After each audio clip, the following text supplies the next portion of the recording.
சென்னையில் முகவரி கேட்பது போல் நடித்து பட்டப்பகலில் காரில் கடத்தப்பட்ட இளம்பெண்ணை மீட்டு கடத்தியவரை விக்கிரவாண்டி அருகே போலீசார் சுற்றி வளைத்து கைது செய்தனர். விவரங்களை தருகிறார் செய்தியாளர் கதிரவன். வணக்கம். சம்பவம் குறித்தான விவரங்களை சொல்லலாம். சென்னை முகப்பேர் பகுதியில் கல்லூரி முடித்து வீடு திரும்பிக் கொண்டிருந்த 19 வயது மாணவியை காரில் கடத்தி சென்ற கும்பலை விக்கிரவாண்டி டோல்கேட் அருகே போலீசார் சுற்றி வளைத்து கைது செய்திருக்கிறார்கள். அதில் கடத்தப்பட்ட நபரும் மீட்கப்பட்டிருக்கிறார். கடத்திய நபர் கைது செய்யப்பட்டிருக்கிறார். குறிப்பாக காதலித்து திருமணம் செய்வதற்காக காதல் தொல்லை கொடுத்து தொடர்ச்சியாக காதல் தொல்லை கொடுத்து திருமணம் செய்வதற்காக அந்த இளம்பெண்ணை கடத்தியதாக வாக்குமூலம் அளித்திருக்கிறார். அவரிடம் போலீசார் விசாரணை மேற்கொண்டு வருகிறார்கள். சினிமா பாணியில் நடந்த இந்த சம்பவத்துல போலீசார் துரிதமாக செயல்பட்டு மீட்கப்பட்டதாகவும் பெண்ணின் உறவினர்கள் தெரிவித்திருக்கிறார்கள்.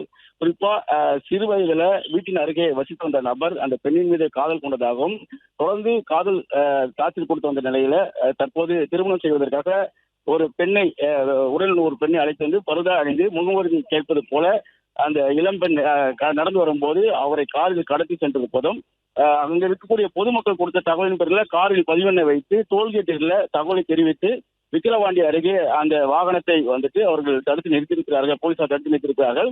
அப்போது காரில் இருந்த 2 பேர் தப்பி ஓடி இருக்கக்கூடிய நிலையில மாணவியை மீட்டிருக்கிறார்கள். அதேபோல் கடத்தப்பட்ட நபரையும் கைது செய்திருக்கிறார்கள். ஷாம் சுந்தர் என்ற 26 வயது நபர் கைது செய்யப்பட்டிருக்கிறார். தொடர்ச்சியாக நொழும்பூர் காவல் நிலையத்தில் வைத்து அவருடைய விசாரணையானது நடத்தப்பட்டு வருகிறது. கடத்தல் வழக்கில் அவர் கைது செய்யப்பட்டிருப்பதாகவும் காவல்துறை தரப்பில் தெரிவிக்கப்படுகிறது. ஏற்கனவே 2 முறை மகளிர் காவல் நிலையத்தில் புகார் அளித்து எச்சரிக்கை மட்டும் செய்து அனுப்பதனால இது போன்ற சம்பவத்தில் அவர் ஈடுபட்டதாகவும் காவல்துறை தரப்பில் தெரிவிக்கப்பட்டிருக்கிறது. பிளே ஸ்டோர் மற்றும் ஆப் ஸ்டோரில் இருந்து பாலிமர் செயலியை QR கோடு மூலம் பதிவிறக்கம் செய்யுங்கள். செய்திகளை உடனுக்குடன் பெறுங்கள்.